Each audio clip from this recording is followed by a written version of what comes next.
സൂചിപ്പിച്ചതുപോലെ തന്നെ വിവാദ കൊടുങ്കാറ്റിനിടെ എമ്പുരാൻ സിനിമ 200 കോടി ക്ലബിൽ എത്തിയിരിക്കുകയാണ്.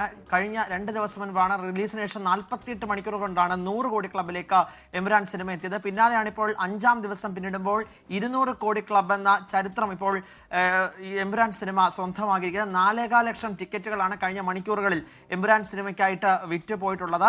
എന്തായാലും വലിയ സന്തോഷത്തോടു കൂടിയാണ് ഇപ്പോൾ സംവിധായകനായിട്ടുള്ള പൃഥ്വിരാജും നായകൻ മോഹൻലാലും ഇക്കാര്യം ഫേസ്ബുക്കിലൂടെ അറിയിച്ചിട്ടുള്ളത്. വലിയ വിവാദങ്ങളാണ് പല ഭാഗത്തും ഈ റിലീസിന് ശേഷം ഉണ്ടായിക്കൊണ്ടിരുന്നത്.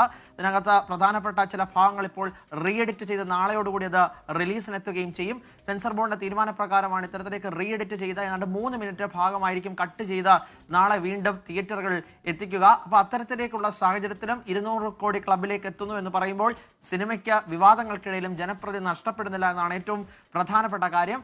എന്തായാലും അണിയറ പ്രവർത്തകരെല്ലാം തന്നെ അതിൻ്റെ സന്തോഷം ഇപ്പോൾ സമൂഹ മാധ്യമങ്ങളിൽ പങ്കുവെച്ചുകൊണ്ടിരിക്കുകയാണ്. FFK ഒക്കെ പിന്തുണയും